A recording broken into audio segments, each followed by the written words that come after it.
मत देख के दामन में गुलाए के खराए, ये देख के गुलशन में किस तरह बाहर आए। आज यहाँ हमारे जिला का प्रेसिडेंट, म्यूनसिपलिटी के चेयरमैन श्री कन्हैया अग्रवाल साहब मौजूद हैं। हमारे साथ हमारा बहुत ही करीबी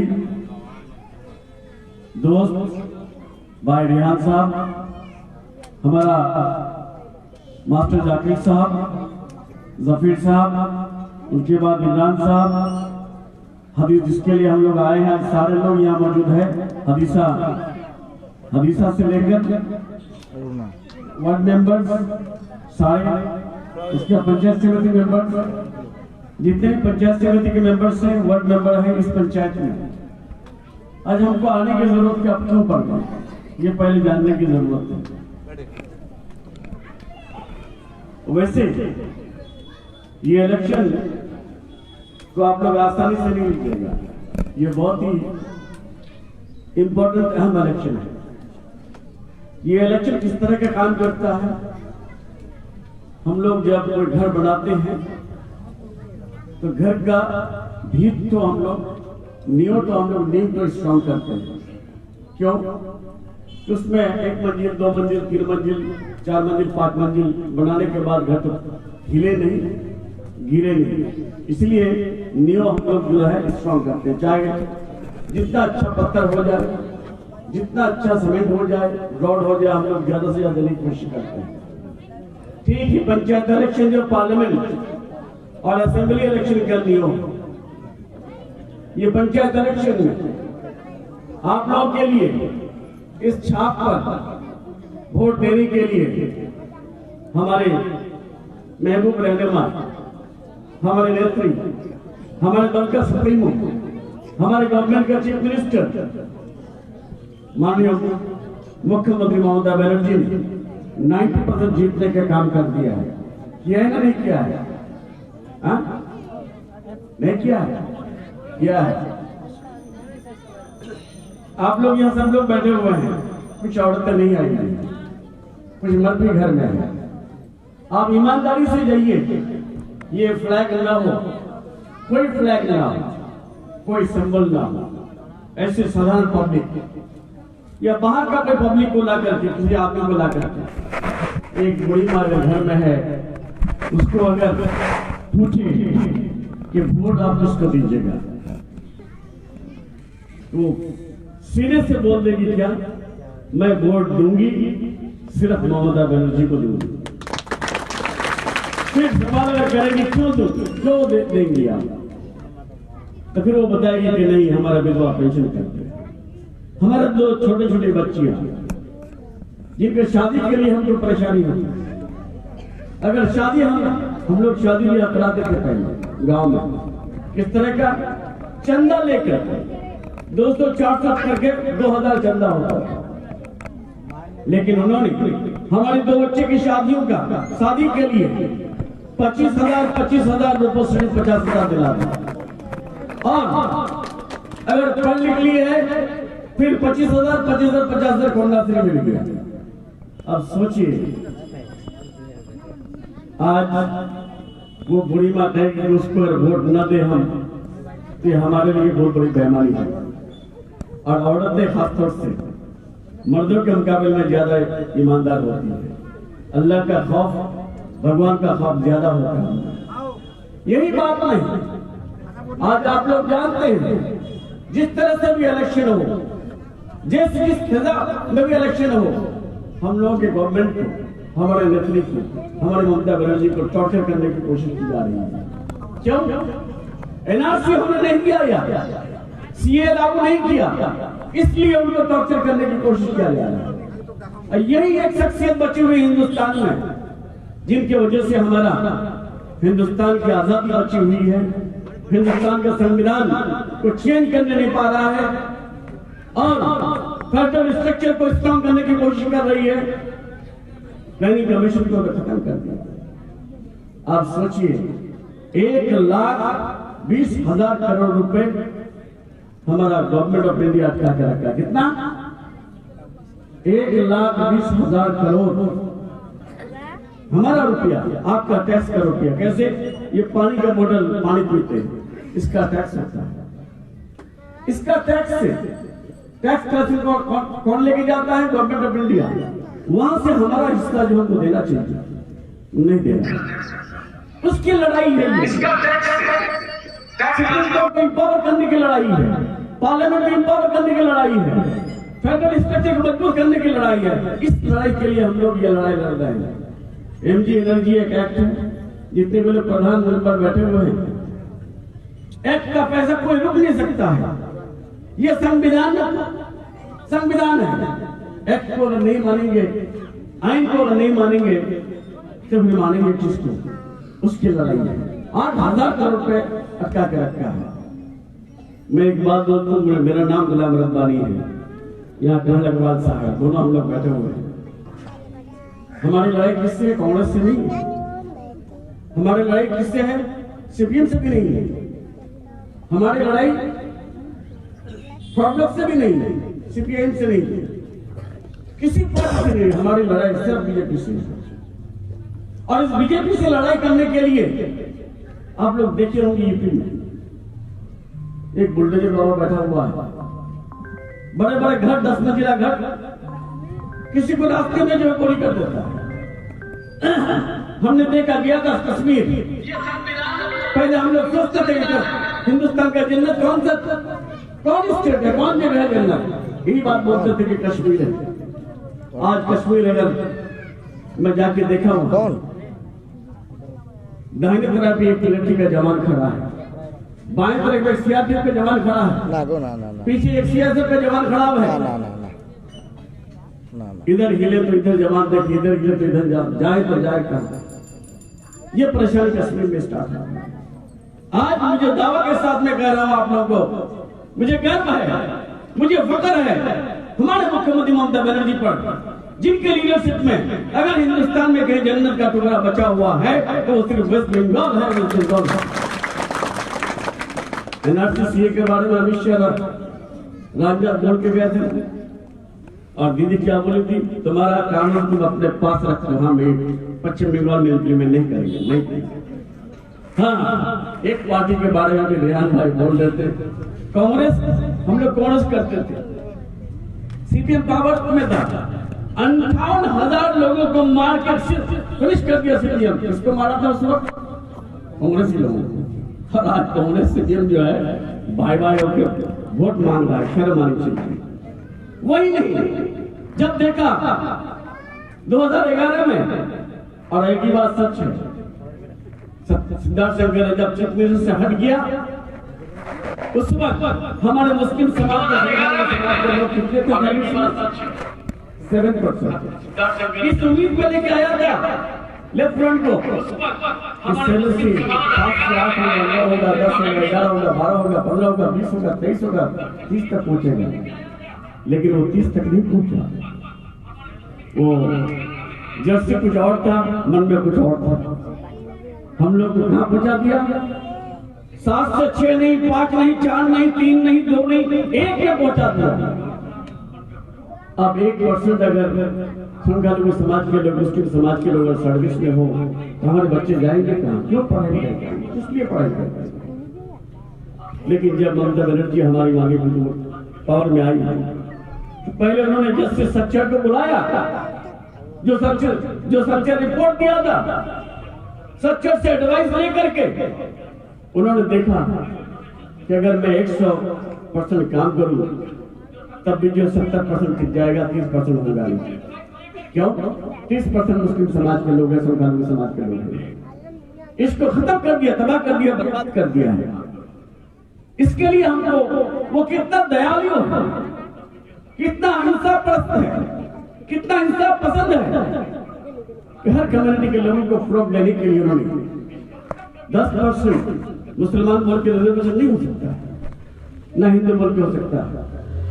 हिंदू कम्युनिटी में जिस तरह से एसटी का हुआ है, एससी का हुआ है, ठीक ही मुस्लिम कम्युनिटी का 99.9% कास्ट को ला करके 10% रिजर्वेशन का काम किया है। 10% रिजर्वेशन, 10%, 100 में 10 बच्चे आपको आएंगे। लेकिन बच्चे पढ़े लिखे ना हो क्या सर्विस चाहिए। तब फिर उन्होंने सोचा कि बीसीएस कैसे करेगा, हायर स्टडीज कैसे करेगा, कॉलेज में कैसे जाएगा, इंजीनियरिंग कैसे करेगा। हम तो सर्विस में रिजर्वेशन कर दिए, लेकिन पढ़ा लिखा नहीं तो सर्विस कौन देगा, हम ही पढ़ा पड़ेगा। तब फिर उन्होंने क्या किया, 17% हायर स्टडीज के लिए रिजर्वेशन किया। कितना परसेंट? 17%। आज वो 17% रिजर्वेशन करने के बाद देख रहा है कि गार्जियन लोग काफी गरीब हैं।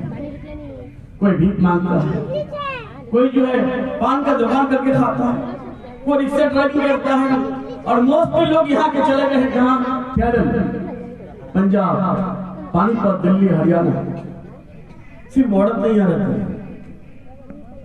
तब फिर उन्होंने नहीं सोचा कि नहीं, इस कम्युनिटी को उठाने के लिए हम स्कॉलरशिप करें। स्कॉलरशिप स्टार्ट किया। आज एक बच्चा जो 1 क्लास में पढ़ रहा है, 1 से लेकर 5 तक 1100 रुपए पर ईयर हम लोग देते हैं। अगर एक बच्चे को 1100 हो, 1 से 5 तक, 5 से 10 तक कितना देते हैं, 10 से लेकर 11 से लेकर PhD तक कितना देते हैं, सब मिला करके आज मुझे फख्र है हमारे मुख्यमंत्री पर, फख्र है हमारे गवर्नमेंट पर कि 8,000 करोड़ रुपए सिर्फ इकोनॉमी के नाम से जो है बच्चों के लिए मिलते हैं। कितने बच्चे? 4.5 करोड़ बच्चे 10 साल में, 2011 से लेकर अब तक जो है 8,000 करोड़। अब सोचिए, बीजेपी के भी लोग वोट मांगने के लिए आते हैं कभी कभी। मोदी जी क्या किया?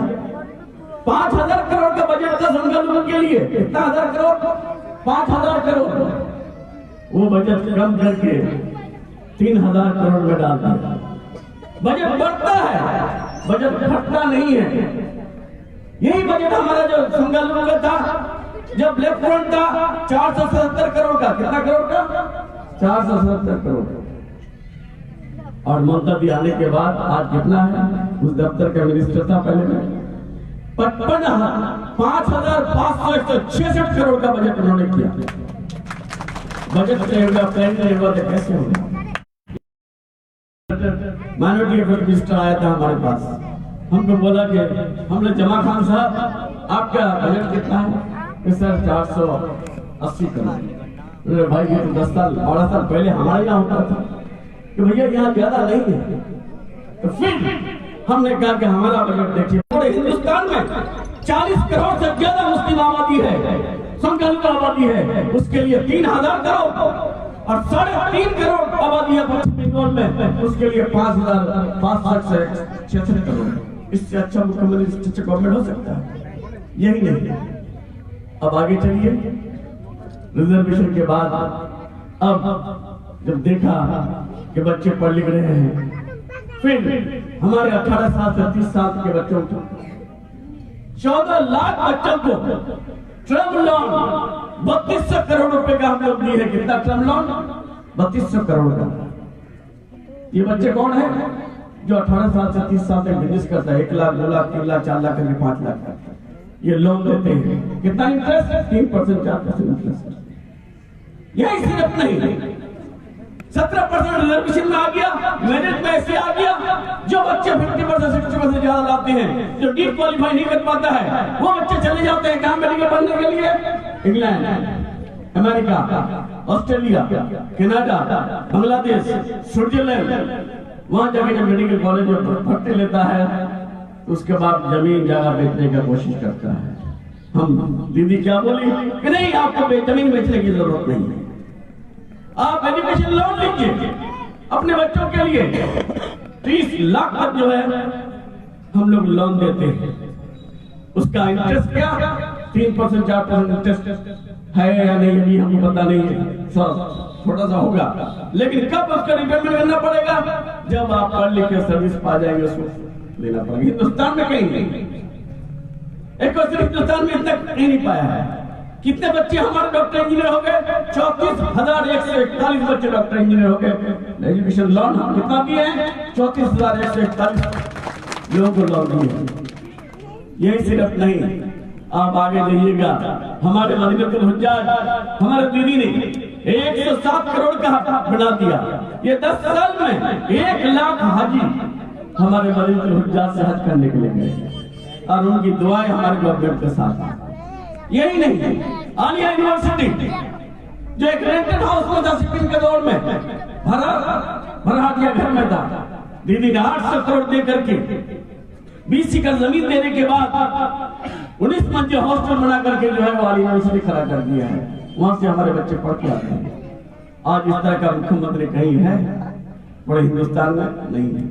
इसलिए आज माँ बहन यहाँ बैठी हुई है। आज अगर इस्लाम पर चले जाएंगे आप, कोई डर नहीं होगा।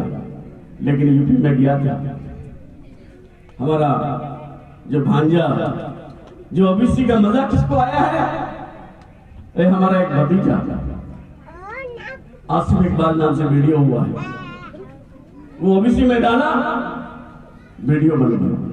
ये मंदिर अंजुम जो चौसिया का लड़का हमारा सारों में क्या है, वो यूपीएससी क्वालिफाई किया, 125 रैंक पाया। हमारा सारों एक डीजीपी था वहाँ चेन्नई में, मैं उसको फोन किया कि शकील भाई, अरे ये मंदिर तो आज यूपीएससी क्वालिफाई कर लिया, अरे यार वो एसपी बनेगा, आईपीएस मिलेगा। फिर हमने बोला हमारा डीएम को अरविंद जी, उन्होंने कहा सर ये आईपीएस होगा। फिर हमारा सचिन मक्कर को बोला, एसपी को ये भी बोला कि सर आईपीएस होगा। फिर हमारा सेक्रेटरी जो 2000 बैच के कैडर है आईएएस गुलाम अली अंसारी, हमसे जूनियर था लीगर में 2 साल, ये गुलाम साहब सर ओबीसी दिया है? हाँ दिया है। ओबीसी अगर दिया है सर तो वो आईएएस हो जाएगा, होम कैडर मिलेगा। आज आपका बच्चा जो है डीएम बन के जो है कहाँ खड़ा है, नौचस परिणाम। ये दीदी का बोल रहे मेहरबानी, अगर ओबीसी नहीं होता, यही नहीं, हम एक ही बात बोलेंगे कि आज हमको इलेक्शन ज्यादा हमारे लिए इम्पोर्टेंट नहीं है, वोट हमारे लिए ज्यादा इम्पोर्टेंट नहीं है। इम्पोर्टेंट क्या है? एजुकेशन, तालीम। आज जो इलेक्शन में आता है, हाँ एक बात बोलते बोलते मैं भूल गया, हाँ रिहान का बताया तो ठीक बात। जावेद साहब की अहलिया एक दिन 12 तारीख या 13 तारीख को हमको फोन की, क्या नाम था उनका? फरहत बांदा। कौन नाम सेव नहीं था, जावेद साहब को हिम्मत नहीं हमको फोन करने का। कौन बोल रहे? मैं फरहत बोल रही हूँ। बड़ी भाई फरहत कौन? मैं सहकारी सभापति। अच्छा हाँ बोलिए कि भैया हम लोग को टिकट मिलेगा नहीं क्या? तो हमने किसने बोला टिकट नहीं मिलेगा? तो नहीं, कुछ आर्केड का लड़के कनाडा के लोग बोलते हैं कि कनाडा ने काट दिया है। कनाडा की ताकत है नहीं, ये गुलाम रब्बानी की ताकत है। टिकट का सिलेक्शन ऊपर होता है। आप इतना परेशान क्यों? अच्छा भाभी थोड़ी देर के लिए मान लेते, टिकट अगर नहीं मिली मान लेते, क्या पार्टी छोड़ देना पड़ेगा? आप राणा अग्रवाल को देखिए, राणा अग्रवाल साहब वो जीता हुआ एमएलए थे, उसको हम लेके आए थे सीट, एमपी का सीट खाली, एमपी का सीट खाली था। एमपी में दीदी बोली कि खड़े आप खड़े हो जाओ, खड़े हो गए, रिहान कर दिया एमएलए से। बेचारा हार जाता है एमपी में, तब भी वो पुणे का 8-10 करोड़ रुपए खर्च कर देता है। वही नहीं, फिर उनकी मिसेस के लिए बहुत लोग सोचे, लेकिन उन्होंने कहा नहीं नहीं, हम लोगों ने चौधरी अब्दुल करीम साहब को टिकट दिया। जब दे रहा था तो दीदी बोल रहे थे हम सिफारिश किए थे, अरे वो तो सप्ताह दिन आगे हाँ क्या उल्टा पुल्टा पता बोले आता दीदी जीती हो, बुजुर्ग आदमी सही बात में हो गया है, दे दिए। अगर 23 घंटा खड़ा था चौधरी साहब तो ये 22 घंटा नहीं खड़ा, दोनों एक साथ कंधे पे कंधे रख करके जो है इलेक्शन चौधरी साहब को जिताया। ये हार जाते हैं, वो जीत जाते हैं। और इन्होंने फिर भाभी आपको तो सवाल एक सभापति किया है, मेरा भाई एक मिनिस्टर का भाई को तो नहीं किया था, रब्बानी का भाई को तो गुलाम रसूल को नहीं किया, आपको किया।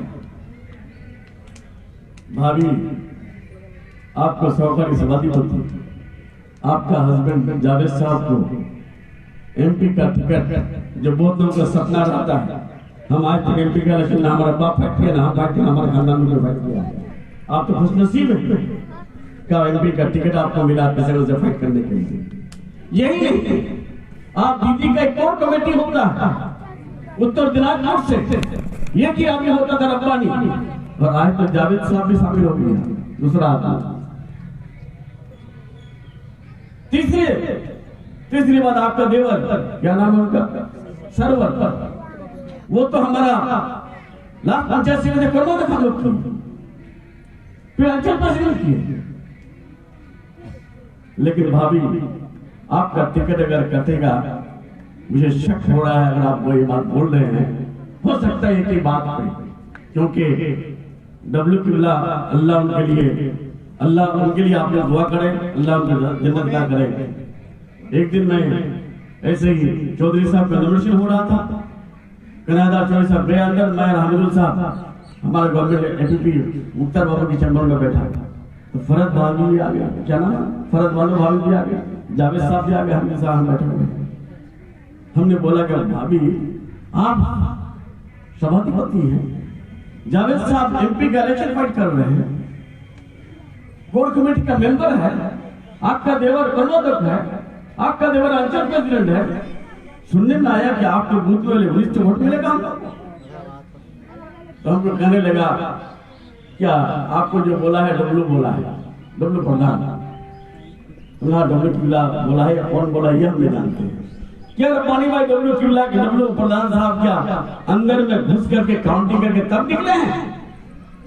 तो हमने बताया, हमने बहुत चैलेंज वाली बात बोल दी, अगर अल्लाह ना करे कि 25 से 30 वोट मिले, अगर 25 से 30 वोट मिला तो पहला मैसेज मैं करूंगा मुख्यमंत्री को, देखिए यहाँ आपके लोगों का हाल, आपके जावेद जिनको आपने कोर कमेटी का मेंबर किया है, जिनको किसान का टिकट दिया है, जिनको सहकारी सभापति किया है, जिनका भाई को कर्मदक किया है, उनके बूथ में अग्रवाल साहब 19 वोट पाए, 20 वोट पाए, इससे बड़ी शर्म की बात नहीं हो सकती है। भाभी मैं टेस्ट करूंगा। तो इत्तेफाक से देखा तो वही रिजल्ट आया। आने के बाद दीदी को हम टेस्ट कर दिए, कोर कमेटी से उसको हटा दिया। हटा देने के बाद मैं तब बोला कि भाभी आपका इलेक्शन जो है, आपका अगर टिकट नहीं मिलेगा तो ये कारण हो सकता है, अभी टिकट का फाइनल ही नहीं हुआ। वो अपने भांजा पर यकीन किया, जिस पार्टी से सहकारी सभापति हुआ, जिस पार्टी से एमपी का इलेक्शन फाइट किया, जिस पार्टी से सारा कुछ लिया, उस पार्टी पे यकीन नहीं किया। वो किस पे यकीन किया? अपने भांजा विक्टर अली इमरान पर, जिसका जमानत जब्त हो गया है, कांग्रेस में गया कुछ दिन पहले, उस पर यकीन हुआ, आपके पार्टी पर आप लोगों पर यकीन नहीं हुआ। तो उस आदमी के बारे में हम और ज्यादा बोलना नहीं चाहते, लेकिन एक बात कहेंगे कि ये इलेक्शन जो है 3 टायर इलेक्शन है। वार्ड का मेंबर अगर किसी को हराना चाहेगा तो खुद हार जाएगा। क्यों? हमारा सिराजुल साहब जिला परिषद में खड़ा हुए थे, उनको कुछ लोग आ गए हमारे पास रात के अंधेरे में कि हम लोग इंडिपेंडेंट जीतेंगे सिराजुल साहब को। अरे भाई मत जिताओ, तुम लोग सारे लोग हार जाओगे, वो जीतेगा नहीं। वो भी हारा, 4 पंचायत हार गया, पंजीपड़ा पौड़िया, धर्मपुर 2। बाद में एहसास हुआ कि सर आप सही बात बोले थे। इसलिए पैनल वोट है, आप लोग जो है 90% हमारा दीदी काम वोट देने का रास्ता कर दिया है। सिर्फ आपको जाना पड़ेगा कितना सेकंड 10 सेकंड। जिस दिन दीदी का पैर को तोड़ दिया था, दीदी बोली थी, आप लोगों से खिताब की थी, क्या बोली थी कि मुझे सिर्फ आपके 10 सेकंड की कुर्बानी चाहिए। कितनी सेकंड? 10 सेकंड। ये 10 सेकंड की कुर्बानी हमको मिल जाए तो मैं आपको दोबारा लाशन कर दूंगी, दोबारा सरकार कर दूंगी, लक्ष्य का भंडार कर दूंगी, कृषक बंधु को डबल कर दूंगी, स्टोर क्रेडिट कार्ड कर दूंगी। लक्ष्य का भंडार मिल रहा है, मिल रहा, पाछा नहीं पाछा,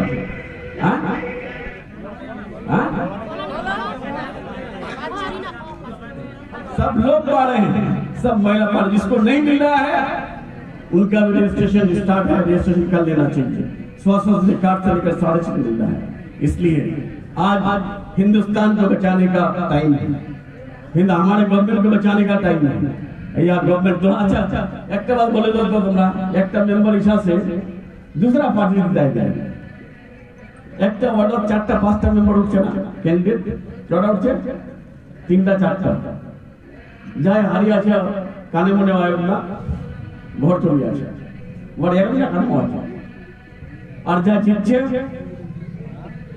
जीतर बाद बहुत हंसছে बहुत खुशी माला पहनाছে विजय मिছিল করছে চারপায়ে ঘুরে যাচ্ছে लेकिन जीतवार बाद जे कोनो बिहान होते वह पता लग जाए कि पंचायत में टीएमसी हो गया वह जीते वोट से अब वहाँ लोग जिला लोग जीता है और की वजह कि मियाँ यार हारे खत्म हो गए और हमारा जीते बर्बाद हो गया इधर बोलते ना फिर कुछ लोग क्या किए बचे कि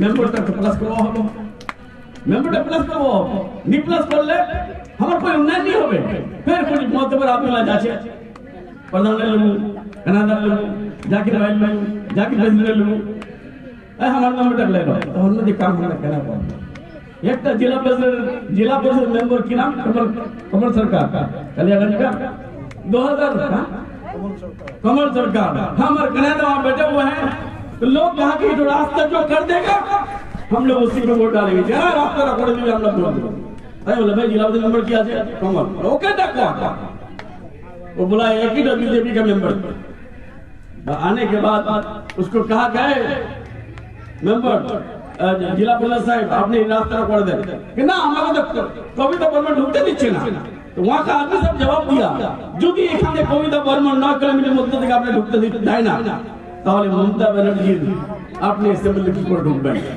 इसलिए जिला परिषद भी हमारा 26 में 26 होगा पंचायत हमारा सब आएगा पंचायत समिति सब आएगा और आप लोग सिर्फ 8 तारीख को हमारा इस भाषण को इस छाप को दीदी को देख करके आप अपना कीमती वोट डाल देंगे हमारी कामयाबी होगी इन लोगों की कामयाबी होगी वो दीदी की कामयाबी और ज्यादा वक्त न लेकर के आप लोग सबका शुक्रिया करके हम अपनी बात ये खत्म करते हैं जय वंदे मातरम ममता में जिंदाबाद अभिषेक में जिंदाबाद हमारा कन्हैया अग्रवाल जिंदाबाद हमारे स्टाफ को जिंदाबाद थैंक यू धन्यवाद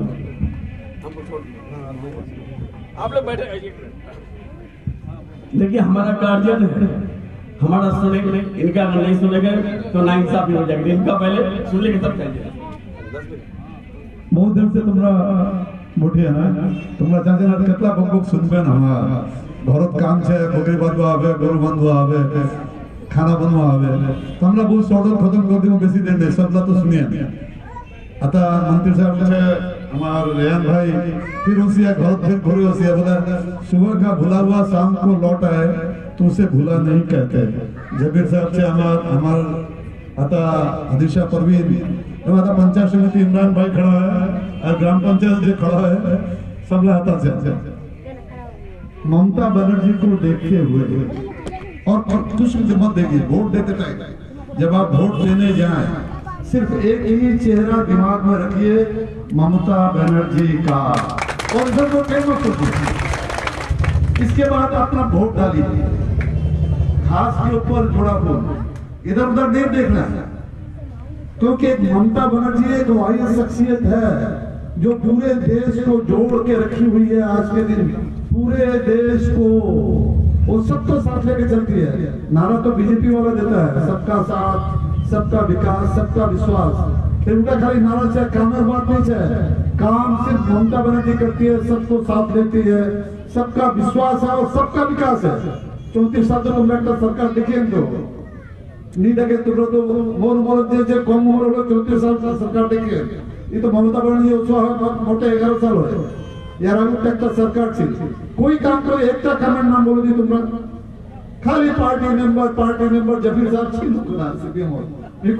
खाली पार्टी मेंबर छड़ा कुछ नहीं branch committee member local committee member और यदि मेंबरটা হয়ে গেল তো আর কারো से बातचीत नहीं করবে কারণ আমাদের পার্টি মেম্বার हो गया बोले सीपीएम में মানে ऊपर से चले होती है और ममता बनर्जी ऐसे ही पार्टी वाली ता खत्म कर दिया आज जे बीजेपी महिला जे करे সেও কিন্তু লক্ষ্মী ভান্ডার পাচ্ছে যে মহিলাটা সিপিএম করছে সেও কিন্তু লক্ষ্মী ভান্ডার পাচ্ছে যে কংগ্রেস করছে সেও লক্ষ্মী ভান্ডার পাচ্ছে মমতা কিন্তু ভাগাভাগি করেনি উঠাই দিয়েছে এই পার্টিবাজিটা কিন্তু তার মানে এটা যদি আপনারা মনে করেন যে আমরা জিতে ভোট দিই মমতা ব্যানার্জি কি দেখেছে কি আমরা ভোটপুর ভেন্দারও নিব আর ভোটটাও কংগ্রেসও দেব তো তোমরা কি এটা তোমরা আপনারা তো দেখবা পারছেন কার ভোট দিয়েছেন ভাই दूसरा কারো দেখবার দরকার নিছে তোমরা যে ভোটটা দিচ্ছে তোমরা তো দেখতে পাচ্ছ তো কেন মমতা ব্যানার্জি ছাড়া কাউ ভোট দিলে আমার হতাকার এমএলএ সাহেব ভোট তো তোমার দিয়ে তোমরা সব তো জোড়া ফুল ভোট দিয়ে তার নাম এমএলএ হয় না আজ আর বলছেন যে নির্দলীয় প্রচার করো ভাই কেন কেন তোমরা निर्दलीय प्रचार करते तुम्हारा वोट दिया है टीएमसी लोग तुम्हारा वोट दिया टीएमसी का वोट लेके आप एमएलए बने हैं उसके बाद आप निर्दल का प्रचार कीजिएगा क्यों क्या तकलीफ है आपको और टिकट तो उसी को मिलेगा भाई इलाका में जो जीतेगा और मैं ये दावे के साथ कहता हूँ जिसको भी टिकट दिया गया है सब जीत हम लोग ऐसा किसी कैंडिडेट को टिकट नहीं दिए जो जिसका जीतने का उम्मीद नहीं है अरे टिकट का तो नियम यही है कि भाई जो जीतने वाला हो उसको टिकट दिया जाए हमारा तुम्हारा क्या होता है इससे टीएमसी का आदमी को टिकट मिला है और आज आदमी तो बोले जा जो सब टीएमसी लोग जितने कोई हम नहीं पारबे যে যেতে বলুক নির্ধারণ করুন কাজ কি করব সব সময় মমতা ব্যানার্জি দিমাগ হতে কি আর কি করা যায় 2021 বিধানসভা নির্বাচনের আগে ওসি তো নরেন্দ্র মোদি ওসি রাজনাথ সিং सब ওসি बोला की बार बोला बीजेपी 200 पार बीजेपी 200 पार नहीं हो भाई 30 पार हो गया फिर तृणमूल कांग्रेस ओसी लगा फिर ममता बनर्जी मुख्यमंत्री है तो कहना कोई ভোটটা दूसरा ठे दिले ভোটটা দেওয়ার আগে বহুত বলবো আমি কংগ্রেস থেকে দাঁড়াইছি আমাকে ভোট দাও এই কংগ্রেস থেকে যে দাঁড়িয়েছে গত আমি তো 2018 তে স্টেজের উপরে মোর ওখানে অ্যাক্সিডেন্ট হই পায় অ্যাক্সিডেন্ট হই ওই অ্যাক্সিডেন্টের অবস্থা তুমি অ্যাম্বুলেন্সে বসে না ভোট মাঙ্গি না তোমার লোক যে ভাই জাভেদ সাহেব ভোটটা দাও কেন भी 2017 ঢুকিনো টিএমসি যদি জাভেদ সাহেব হারে যায় তো মমতা ব্যানার্জি মুখ বলবে এখানে কি হলো কেন হেরে গেল और आज वहां कहे जब भी नाटक करछिनो अरे मैं की तो नहीं हमको क्या जरूरत है नाटक करने का भाई हमारा तो मकसद यही था जो तुम जीत जाओ वहां कहे जब नहीं जीते जीते उठे हारे गए अरे मैं तो सबला पंचायत गई दूं तो सबला पंचायत जीती हारे जाए तो ती जीत लो गुंडे से भाई मैं तो गुंजरिया गैस 1 2 पंडित पता 1 2 पांचटा पंचायत तो मैं गई तो जीतो हटो तो एक भी वोट किसी को मत दीजिए खाली ममता बनर्जी को वोट दीजिए ममता बनर्जी को देखते हुए वोट दीजिए एक भी वोट बर्बाद मत कीजिए क्योंकि जो आपके बारे में सोचती है आपका ये फर्ज बनता है कि आप भी उसको वोट दें आज भी तो कुछ बाजार में आई है माल बाजार में आई हुई है हर जगह वो मीटिंग करके एक ही बात बोलती है कि 2024 में अगर ममता बनर्जी को प्रधानमंत्री के लिए हम लोगों को सोचना है तो पंचायत इलेक्शन में जोड़ा फूल का हर कैंडिडेट को आप लोगों को जिताना है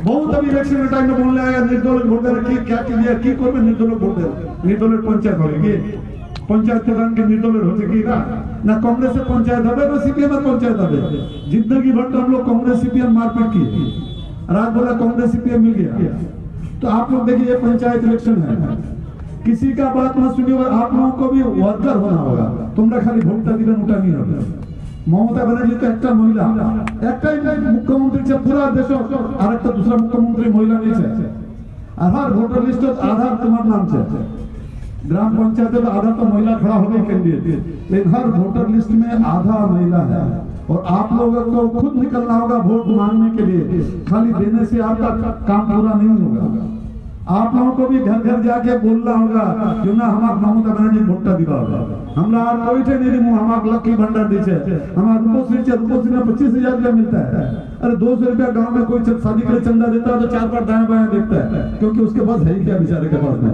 25,000 रुपया रूपश्री में मिलता है खाद्य साथी बिना पैसा का रेशन जरा पुराना लोग से बढ़े जाए একটা ঝোলা পেরেছে নরমা উচিত এই আধা কিলো চাল আর আধা কিলো গম মানে ঠোঙা বিলেছেন চিনি ঠোঙা এটা চিনি লেনে ঘর চলে আসো अभी आप আমার টোটো তো যাওয়া হচ্ছে রেশন আনবার জন্য আর বিনা পয়সা রেশন দিয়েছে মমতা ব্যানার্জি 5 লাখ টাকা স্বাস্থ্য সাথী কার্ড বিমার হয়ে গেলে যে কোনো হসপিটাল যান নার্সিংহোম যান স্বাস্থ্য সাথী কার্ডটা দেনি ওই কার্ড 5 লাখ টাকা বিনা পয়সা দিয়ে ইলাজ হচ্ছে আর কি দিবে তার জন্য আমরা একটা ভোট দিব না তো একটাই অনুরোধ করবো অনেক দেরি হয়ে গেছে আপনারা অনেকক্ষণ ধরে শুনছেন আমার মান সম্মানের ব্যাপার আছে একটা ভোটও তৃণমূল ছাড়া অন্য কাউকে দিবেন না এই কথাটা কিন্তু ওয়াদা করতে হবে আপনারা দিবেন তো সব তৃণমূল কংগ্রেসকে ভোট দেবেন ममता बनर्जी जिंदाबाद अभिषेक बंदोपाध्याय जिंदाबाद हमारा था जरा कैंडिडेट खड़ा हुआ है सब कैंडिडेट जिंदाबाद धन्यवाद सबाइके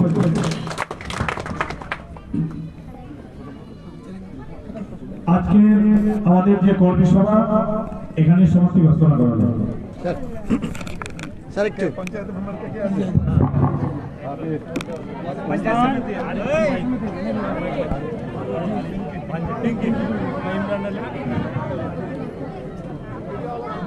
नहीं आया है, भीड़ नहीं आया कहा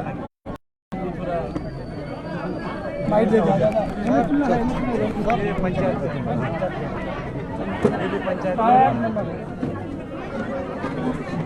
আজকে হাদিসা পরবিনের সমর্থনে 6 নম্বরে শুধু হাদিসা পরবিন নয়, 6 নম্বর পঞ্চায়েত জেলা পরিষদের আন্ডারে আমাদের যত সাহেব আছেন, আরও এখানে যারা প্রতিনিধি আছেন, হাদিসা পরবিনের উনিও, জাকির ভাই আছেন, জাফির ভাই আছেন, সবাই আছেন। আমরা সবার কাছে একটাই অনুরোধ করেছি যে আপনারা মমতা বন্দ্যোপাধ্যায়কে দেখে তৃণমূল ঘাসের উপরে জোড়াফুল তৃণমূল কংগ্রেসে আপনারা ভোট দেন। মমতা বন্দ্যোপাধ্যায় উন্নয়ন করছেন, আগামী দিনেও করবেন, এই বিশ্বাস আমাদের আছে। এটা দেখে আপনারা মমতা বন্দ্যোপাধ্যায়কে দেখে আপনারা ভোটটা দিন। বললাম একসময় প্রাক্তন সভাপতি ছিলেন গাছশ্রী, তিনি হচ্ছেন কংগ্রেসের প্রার্থী এই মুহূর্তে এই এলাকায়, কতটা চ্যালেঞ্জিং মনে করছেন? না, কোনো চ্যালেঞ্জিং মনে করছি না। 24 ঘন্টা কাজ করি, আর তৃণমূল কংগ্রেসের প্রত্যেকটা কর্মী সব সময় মানুষের পাশে থাকে। দেখবেন এলাকায় কোনো কংগ্রেসের লোক কিন্তু মানুষের পাশে থাকে না, ওই তৃণমূল কংগ্রেসের কর্মী ওই মানুষের পাশে থাকে। কারো যদি 1 বোতল রক্তের দরকার হয়, ওই তৃণমূল কংগ্রেসের কর্মীকেই মানুষ বলে, সেই কিন্তু হসপিটাল থেকে রক্তটা জোগাড় করে। কোনো কংগ্রেসী লোককে খুঁজে পাওয়া যায় না, কোনো নির্দল সিপিএমের লোককে খুঁজে পাওয়া যায় না। তো সংগঠন আমাদের এত শক্তিশালী আছে, খালি শুধু এখানে নয়, গোটা জেলায় আমাদের সংগঠন এত শক্তিশালী আছে যে আমরা বিপুল ভোটে জয়ী হব এই জেলায়।